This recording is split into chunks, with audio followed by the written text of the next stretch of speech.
field. Bishop Kenrick, of course, kicking off for the second half.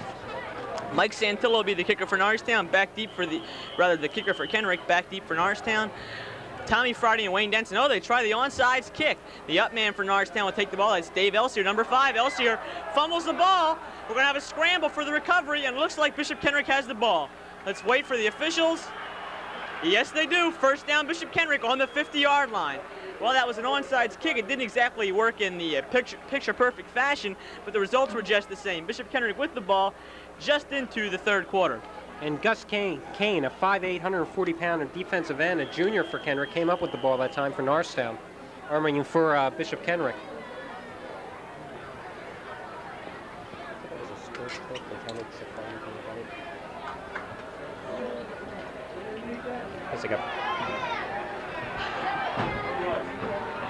Steve Vivian for the Bishop Kenrick Knights. Vivian goes to Sheldon, try to go off the right side. Norristown really stacked that play up. That Norristown defense looks psyched up. Delbert Chavou in on that tackle. Stops Sheldon for a half a yard loss. It'll be second down, and we'll call it 11. Jeff, I'm just wondering, was it more of an onside kick, or was it really just a squib kick intended not to go deep to avoid Tom Friday? Maybe Kenrick still feeling the obvious effects of Friday breaking that 90-yard kickoff return in the second quarter. Well, that's a distinct possibility, but in any event, Bishop Kenrick has the ball, and they like to get on the scoreboard early here in the third quarter.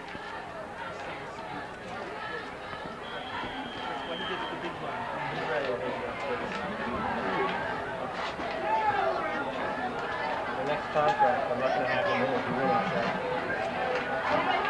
I think Steve Vivian on a long count, second down. Drops back to pass. Norristown defense all over him. However, Vivian eludes the pass rush. Norristown still after him. Gets the ball away, and it's incomplete. Pass intended that time for number 86, Dan Rizzo. Vivian really had to scramble on that play as Norristown put some heavy pressure on him. Number 77, Mark Ramsey, was in there, as well as number 76, who is Damon Davenport. Well, I think that time the play was intended for Tony Romano. It was a quick pass right over the middle of the tight end, but Vivian only took like 2 steps back on his drop, and Norristown, of course, was right in there on his lap before he got a chance. So we'll have third down and still 11 yards to go. Bishop Kenrick really has to capitalize on this opportunity. They're really not going to get too many breaks from this Norristown team. Let's look for a pass this time.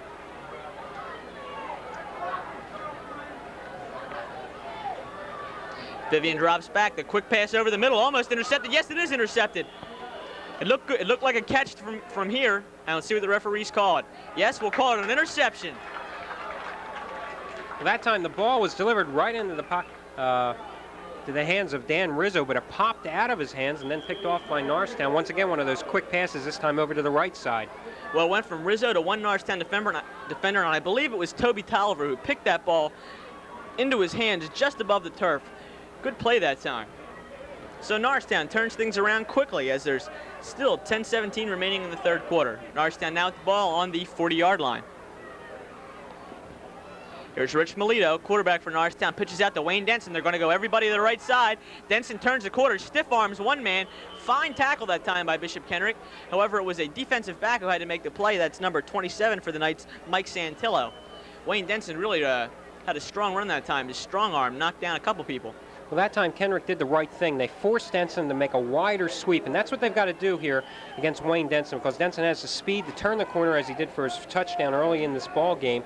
They've got to force him out and string him along until someone can come up and take him down. So we'll have second down and call it 5 yards for Norristown. Livingston goes in motion. We hand it up quick inside to Carmine Bellow. Bellow really fights off those tacklers. He gets the first down for Norristown plus 5 more. Tackle that time made by number 95, Andrew Sespinek, along with number 13, Steve Calamia.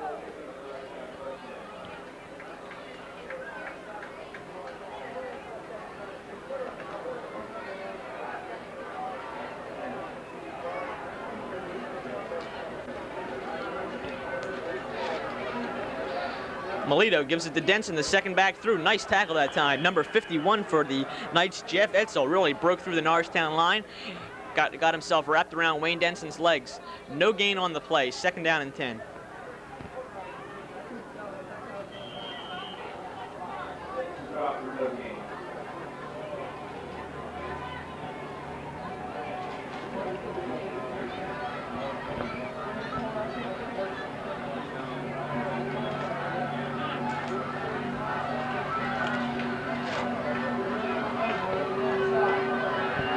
Rich Melito looking for somebody. Tom Friday. Friday had the ball. I don't know if he'd have been inbounds, even if he had made that catch. And there's a flag down on the field. We might have a personal foul against the Knights, roughing the passer. See what the officials have to say. Here's the call. We have a face mask against Norristown. Must have been one of the defenders that time holding a Knight. So we have 3rd down, and it's going to be more than 10 yards to go as Norristown will be penalized. I believe it's 10 yards for a face mask.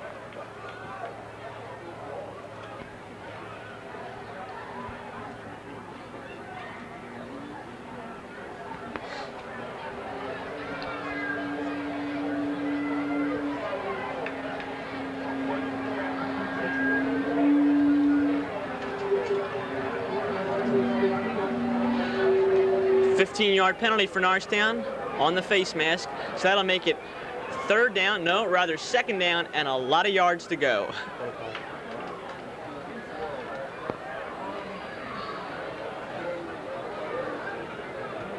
We'll make that 2nd down and 30.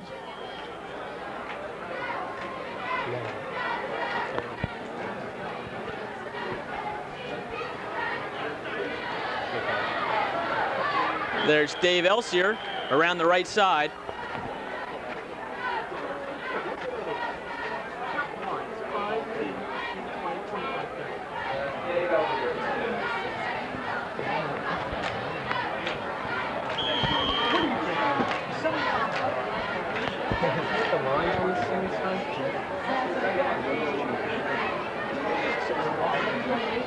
Inspector of it.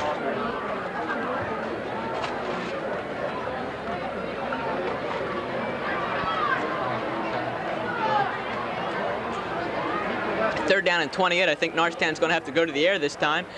And, of course, that shows you how much I know. There goes Wayne Denson right up the middle.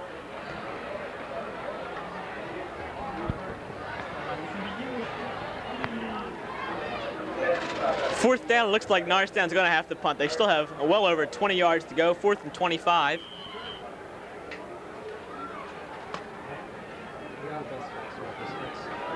So deep for the Knights, we'll have numbers 25 and 24. That's Joe Harvey and Mike Kelly.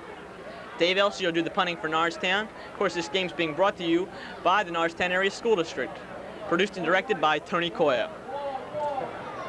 Dave Elsie, a wobbly kick. It's going to head for the sidelines. We'll have no run back, and it'll go out of bounds right about at the 30-yard line. A 30-yard kick for Elsie that time, as the Knights will take control on their own 30-yard line with 7:03 remaining in the 3rd quarter, and Norristown still maintaining the lead they had at halftime, 17-6.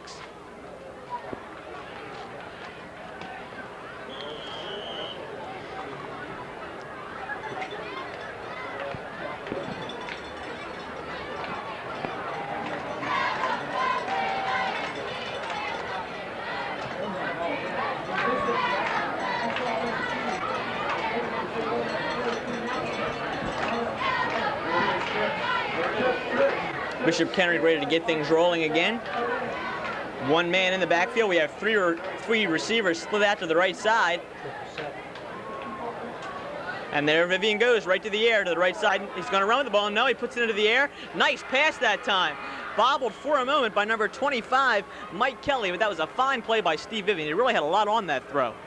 And that time, Kenrick came out in a triple set, 3 wide receivers flanked out on the right side.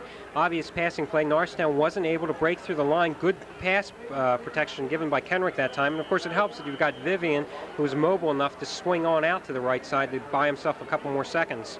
We have another first down here for the Bishop Kenrick Knights. The ball is at the 47-yard line of Kenrick. And we mentioned earlier about weak spots and strong points. We said the offense was a little bit suspect, as well as the defensive backfield. Coach Groh is a little bit leery about it. He's got a lot of new players in the defensive backfield. There's Vivian on the handoff. No, that looks like a busted play. Vivian was turning around looking for someone to hand the ball to. Finally, he gave it off to Dave Sheldon, who just piled into the line for no gain. 2nd down and 10. Well, I think that time Dave Sheldon, it was intended for Sheldon, but Sheldon was a step ahead of Vivian on the turnaround, and by the time Vivian tucked it into his basket, Sheldon was already going by him that time. But, you know, also Coach Grove has said that Tolliver in the backfield, he thinks that Tolliver is probably the finest defensive back he's had here in his 7 years as a Norristown head coach. And that's a pretty heady statement considering some of the fine talent they've had in the defensive backfield. Of course, Norristown for years has always been a defensive stalwart here in the area. So it's 2nd down and 10. Vivian with a long count. Takes the snap, he's going to pass the ball. Heavy defensive pressure, there's Kenny Lockhart after him. Nice tackle that time by Kenny Lockhart. Kenny just outran Steve Vivian on that roll out to the right. Vivian trying to scramble and get the ball away. Good tackle, will have a loss of about 7 yards on the play. And that's one time you can tell the youthfulness of Steve Vivian, a quarterback, only a junior, hasn't played much. But as he develops, he's going to learn that when he rolls out that way and he's got the guy breathing down his back with no receivers open, he's got to toss that ball away right over the sidelines. So we have 5 minutes and 30 seconds remaining in the 3rd quarter. 3rd and 18 for the Knights.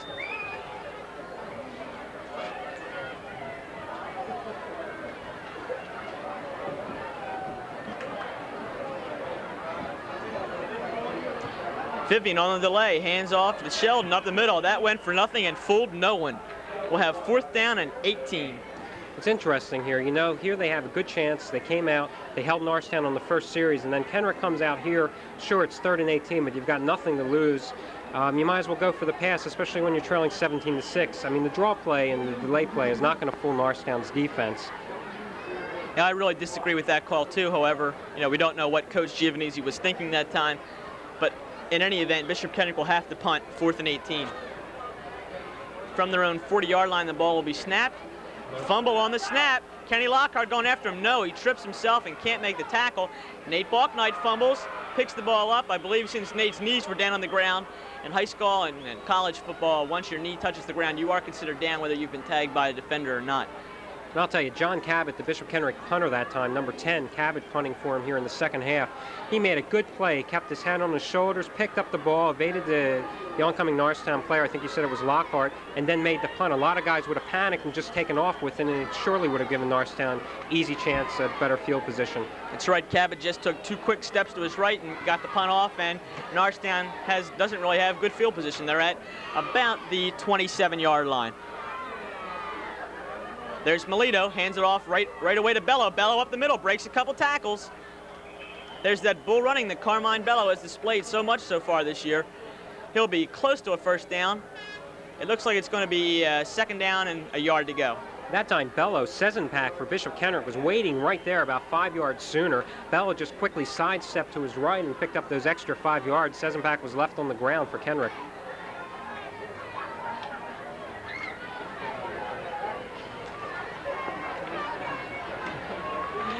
Elsier in motion, gives it off to Wayne Denson, the 2nd man through it. Denson gets a good yardage on the play. We also have a flag thrown there.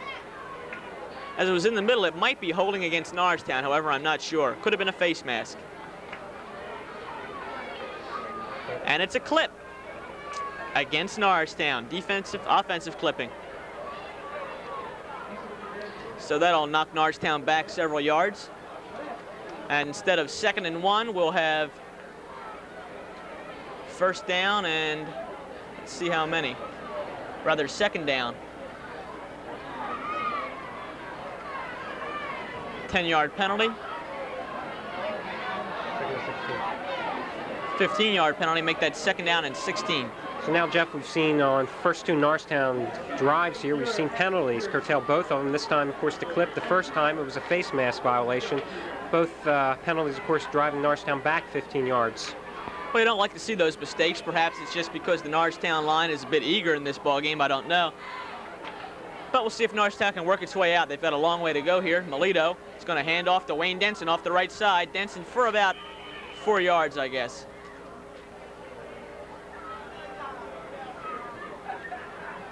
Tackle made that time by number 79, George Valant, a 5'9", 225-pound senior defensive lineman for Kenrick.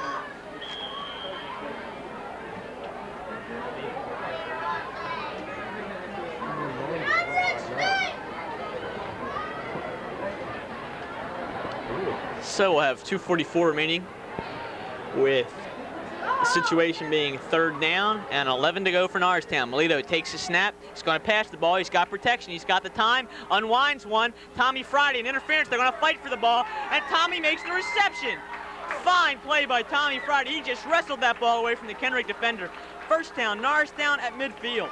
I'll tell you, that time, John Cabot, number 10 of Kenrick, had possession of it. And as you said, Tom Friday, good second effort, just said, give it to me, took it right away from Cabot, and saved that whole series for Norristown. That was a pass Melito threw off bounds. He should have just tucked that one and taken off, because throwing it into a crowd there were 2 defenders right around Friday. Really a fine effort by Tommy Friday, and he's shown us nothing but good moves so far in this ball game, and also in the first game against Plymouth Whitemarsh. So it's 1st and 10 at midfield for Norristown. Livingston in motion. They hand off to Bellow up the middle, and Bellow bulls this away along with the rest of the Norristown line for 7 yards. If Norristown can get first down plays like that from Carmine Bellow, they're going to be in good shape this year. And that time, Bellow, it just showed you his strength. Carmine Gambone was just hanging on the Bellow, and Bellow dragged him 5 yards up the line.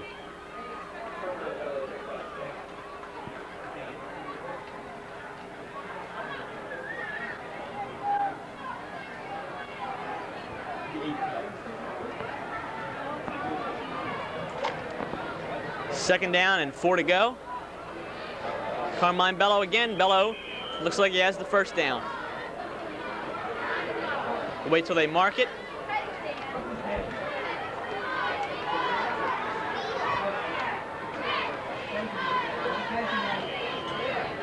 First down, Norristown, 39-yard line of Bishop Kenrick.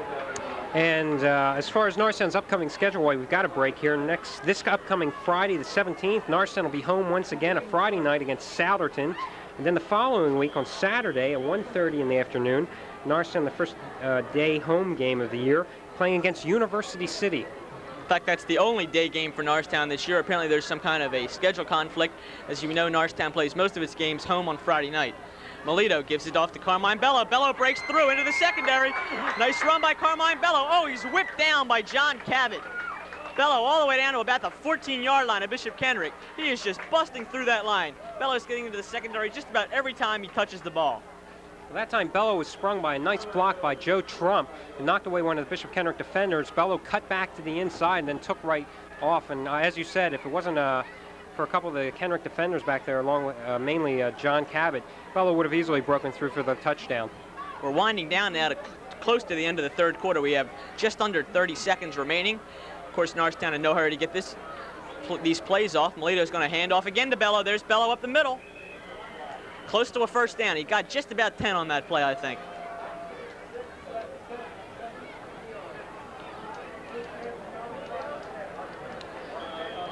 And we'll call it second down and about 3 to go. And we're going to end the third quarter here, and we'll go all the way down to the other end of the field for the fourth quarter.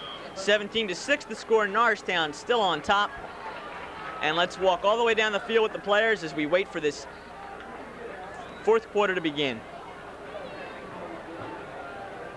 As we mentioned earlier, there's a fine crowd here on hand at Roosevelt Field for this ball game. They're seeing a fairly good game. I mean, it's certainly not the blowout that occurred last year. That's right, much more competitive game, especially if you're a Bishop Kenrick fan. I'll tell you, this has been a really uneventful third quarter, except for about the last minute or so, because Norristown came out, their first series was stopped. Kenrick had an excellent opportunity to get themselves back really tight into this ball game, and yet they couldn't sustain anything as the quarter wound down. And of course now Norristown is the team that's on the move. They've overcome a couple of penalties against them, and yet I think it's their offensive line has come out here in the last couple of minutes, and they've really come together as a blocking unit, and they've been able to spring Bellow and Denson from the backfield. I agree, Alan. Norristown's really showing some fine offensive potential, in this third quarter, but especially in that first half. We saw some excellent plays, and as you say, Carmine Bellow is really showing the crowd what he can do as a runner, and only a junior. Bellow will be certainly a standout next year for Norristown. So we've got 2nd and 3 now. Livingston in motion, the handoff up the middle to, let's see, it was Bellow that time. He picked up about a yard on the play.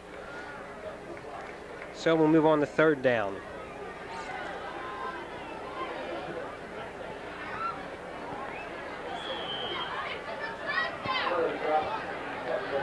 No gain that time by Bellow, they're calling it. So it's going to be 3rd down and 3. 17-6 Norristown leading going into this final quarter of action. Norristown pressing once again. Kenrick trying to hold him. This time Melito goes out to the right, pitches off to Bellow at the last second. Bellow gains about 2 yards on the play. Let's see where the ref marks the ball this time.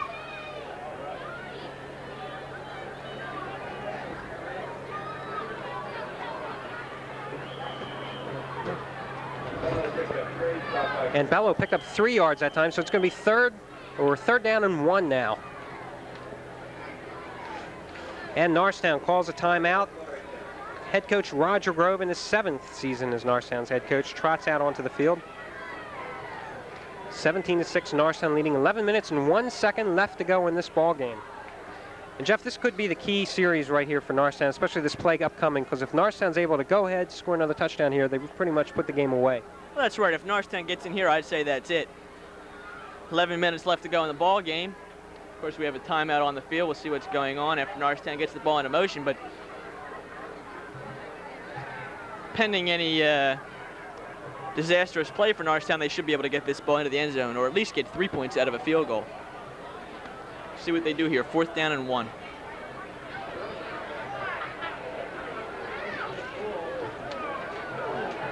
You know, looking through the Norristown schedule of upcoming games and stuff, they're pretty lucky too, because they only are scheduled to play 4 away games this year, one of which was last week at Plymouth Whitemarsh. They've already got that out of the way. The others, Pennsbury, Ben Salem, and Langhorne. And they've got 8 games at home. Not a bad way to go. That's another reason I give Norristown a great chance to win the American Division of the Suburban 1 League this year. They play so many games at home. I mean, it's got to benefit them in the long run. Play just about ready to resume. 4th down, 1 yard to go.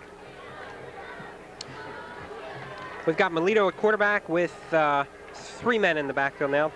Bellow with Denson lined up behind him, and we're going to have an offsides here being called on Bishop Kenrick, I believe. That time, Norristown drew Kenrick offsides. Waiting for the official call here. That's what it is, offside. So give the first down to Norristown. 5-yard pickup there, freebie. Norristown gets it. Bishop Kenrick that time just a little bit over anxious to jump off. And they were caught in action. Well, that's a crucial mistake for the Knights. They certainly didn't want to do that. They had Norristown stacked up. They could get a big defensive play. Here they've got them stopped and maybe can turn the tide in this ball game. Now Norristown's got 4 more plays to get in from 4 yards out. Handoff that time. Oh, fumble that time by Melito and recovered by Bishop Kenrick. Melito that time was faking the handoff to Wayne Denson, going back to swing around for a pass. He dropped the ball and it was recovered by Kenrick. So this could be the disastrous play you were talking about, Jeff, because Norristown had a fine opportunity. They just got the break on the penalty, and then they blew it by fumbling the ball. Well, you took the words right out of my mouth, Alan. There's the play I was talking about, the disaster play that can come up. Wayne Denson has been known to fumble in his career at Norristown. Last year he dropped a couple, and in the game against Plymouth Whitemarsh he fumbled twice. So we'll see how it goes.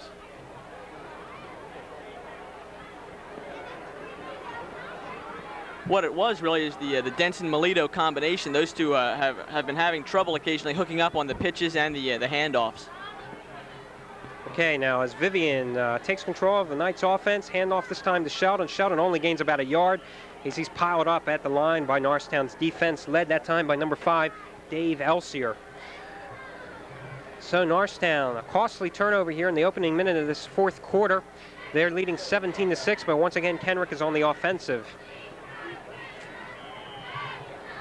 So Sheldon picked up 0 yards that time, so it's going to be 2nd down and 10 to go.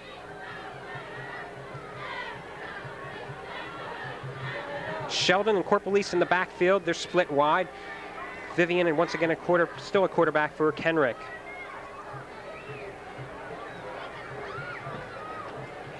Handoff is to Corpelise. Corpelise, I think, gains about a yard and a half, 2 yards on the play. Not much running room still for Bishop Kenrick. No, the Norristown defense is still tight here in this second half.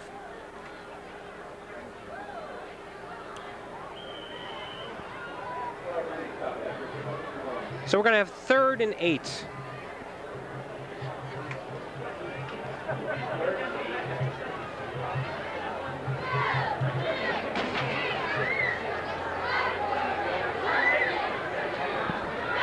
Obvious passing play now for Bishop Kenrick.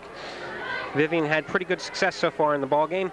He drops back, he rolls over to the right side, long pass intended for, and let's see, it is, yes, it is taken by Kenrick, isn't it, Jeff? Can't see that. Now, the pass was intended for number 86, Dan Rizzo. However, on the play, number 7, Ted Passiva, really broke that play up well. Rizzo had the ball. He was wide open, Passiva being the last man back, but he got over it just as Rizzo was making contact with the ball, knocked it out of his hands for an incompletion. So it's going to be 4th down, 8 yards to go. Kenrick's going to be forced to punt here, so Norristown's defense did its job, saved the offense after it committed that costly turnover, or it could have been a costly turnover, but Norristown's defense held. So Cabot will be back punting now for Kenrick. Nate Booknight back deep for the Eagles. Good punt this time, not much hang time, but deep. Booknight takes it at about the 45. He breaks a couple of tackles, tries to go back to the side, no, and he's taken down at around the 36-yard line.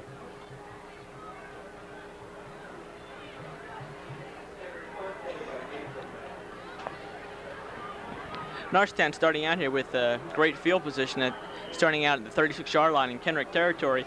I think with 8 minutes and 30 seconds remaining in the ballgame, they're going to try and eat up some of this clock. They've got an 11-point lead. Kenrick has to have 2 scores to catch up. So I think we can look for some running, grinded out play.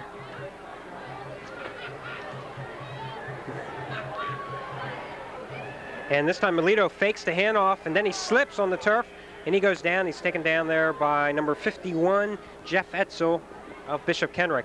That was kind of a weird fake that time. It looks like Melito spun around and got on the handoff, missed the attempted handoff, and then he had to take it himself.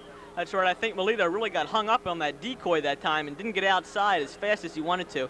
And of course, as you said, he slipped down trying to turn the corner.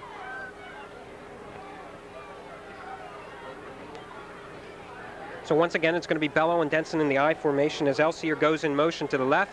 Melito screen pass to Tom Friday. They were successful with this earlier. Friday tries to go to the outside, but not this time as one of the Bishop Kenrick defenders. Let's see, it's number 10, John Cabot, held on the Friday shirt until a couple of his teammates came along and pushed him down. Of course, Friday broke that play for about good 20 yards earlier in the first half. Norristown tried that same screen pass.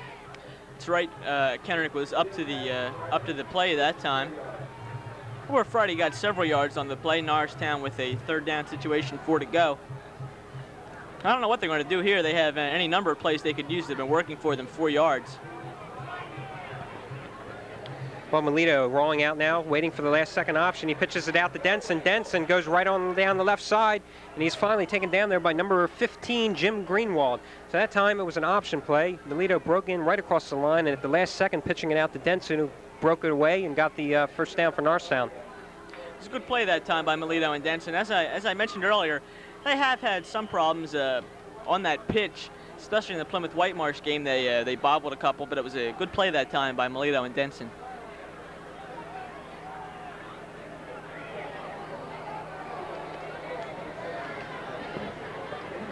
Melito dropping straight back to pass this time, rushed by Kenrick, the pass over the middle, and let's see, it was not taken that time. It bounced off of one of the Norristown pass receiver's hands and almost into the hands of Tom Friday. But Friday couldn't hold on to it. Pass originally was intended for number 5, Dave Elsier. So we've got 2nd down, 10 yards to go. 17-6 Norristown leading, 6.5 to go in this ball game.